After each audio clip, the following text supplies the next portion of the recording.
I'm Emma Spilcock, an occupational therapist in the Stroke and Neuro Rehab team.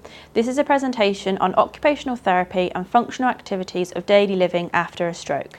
By the end of this presentation, you should be able to describe the role of an OT within stroke rehab, have an understanding of meaningful occupation and the importance, list the effects of a stroke and how they affect a person's ability to engage, understand why equipment is used to enable a person, recognise any changes in a person's functional ability, and encourage individuals to participate in daily activities. What is occupational therapy? What makes us individuals? Individuality is a core belief in occupational therapy, along with engaging in meaningful activity. We all have different values, beliefs, interests and experiences. This makes us different as individuals and unique. Understanding our stroke survivors' individuality is a big part of their rehab process and helps towards their participation and engagement in meaningful activities. We all have different things in our lives that we find meaningful. Any activity you or I find meaningful, another person may not. Meaningful activities can include a certain environment, as being in a certain place for people can make a big difference on their engagement, and this can also have an impact on their stroke survivors' rehab process. The individual roles that people hold, such as a husband, a wife, a parent, or a volunteer. Nutrition, eating and drinking, and diet. The household management, such as domestic activities, and vocational activities, whether it be paid employment or volunteering. This picture here that you can see is the Canadian model of human occupation, performance and engagement. This gives us a visual explanation of how OTs view stroke survivors within their environment. As you can see, the green area is the environment, the pink is occupation, the lighter blue is the person, and the middle circle is the spiritual of the person. As you can see, all these are linked together by the person's mood, physical and cognition needs. What is activity? Take a few minutes between yourselves to have a discussion about what you think activity is.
Okay, so an activity can be anything that uses a physical, psychological or mental energy from the individual. As occupational therapists, we assess stroke survivors using activities. The two main aspects OTs assess are the environment of the activity and the individual's demands of the activity. As you can see on this slide, these are the individual demands. Movement can be the physical demands, vision can be attending to the left, the right and their depth perception. The cognition can be their ability to organise, plan, recall, use of items and problem solving. Their mood could also be assessed by looking at their engagement in such activities and their motivation. The two aspects of environment that are assessed by the occupational therapist is the physical environment and the demands of the environment. The physical environment can be the mental and sensory demands that the environment gives to engage in the activity. And the demands are the need of the environment to engage. So, for example, getting dressed in your bedroom compared to the environment and the demands of the environment, getting dressed in the swimming pool changing room. The principles of rehabilitation after a stroke. Giving the stroke survivor the opportunity to participate in meaningful activities. As occupational therapists, give the stroke survivors choice where possible is a big part of our belief in occupational therapy. Ensuring we use a language that our stroke survivors understand and be aware of any language deficits and using non-verbal communication. Giving stroke survivors the sense of mastery and enabling them to have control of their own rehab. And grading the activity is of highly important to support the recovery and independence of our stroke survivors. As we're all aware, the impact of a stroke is life-changing for every individual and for their family and friends. The roles and self-identity, the relationships between the stroke survivor, their family, their friends, their employers, and also their carers. The engagement of activity due to physical and psychological changes, their psychological changes, physical changes, and cognitive and behaviour can also have a big impact on how they engage and participate in activities. Their language deficits, understanding the instructions given, fatigue and visual changes. Motor problems post-stroke. Movement and motor abilities is either the left or right side is affected. It can be the upper limb or the lower limb or both. This can affect their walking, balance, standing tolerance and transfer abilities. The individual also may have a reduced active range of movement. This can also lead to abnormal movements and patterns with compensatory movements. However, we need to remember how you or I move isn't always the same as a stroke survivor. So whereas it may be an abnormal movement for you or I, it's not an abnormal movement for our stroke survivors. They can often have high or low tone. The high tone, the limb is very stiff and difficult to move, and a low tone, the limb is often very heavy and has reduced active movement. Posture can also have an effect on a person's sitting balance and their transfer abilities. How OTs support post-stroke motor deficits. Positioning in a chair and bed is very important. We can use pillows and towels to ensure position is maintained. The right position can have a positive effect on the respiratory, nutritional intake, vision and tone. Supporting normal movement for the stroke survivor of the affected limb, and this will also help to reduce compensatory movements and engagement in exercise programs given by the occupational therapist with graded activities. Ensuring we have provided individuals with the opportunity to engage and adapt in activity to meet their needs, and providing mobility and transfer aids and splints to meet needs of the patient with reduced movement.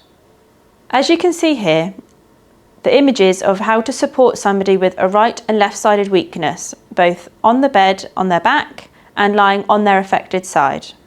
These here are two pictures of how to support somebody with a left and right-sided weakness in sitting only. Sensory deficits post-stroke. Stroke survivors can have altered sensations following a stroke. It does not always affect all types of sensation, it can just have one or two. For example, touch being light touch or heavy touch, only one of these can be affected or both. Temperature to hot or cold. Texture can be rough, smooth, soft, prickly. Proprioception is knowing where our body is within the environment. And reduced awareness of the affected side. Hypersensitivity is where we have a heightened awareness of a sensation to our affected side. So, stereognosis activity. Stereognosis is knowing what items are without seeing them and using our touch sensation to identify them. Your tutor now will pause the presentation for you to do this activity. In pairs, I want one of you to close your eyes and your partner can choose some items for you to feel, for you to guess what they are.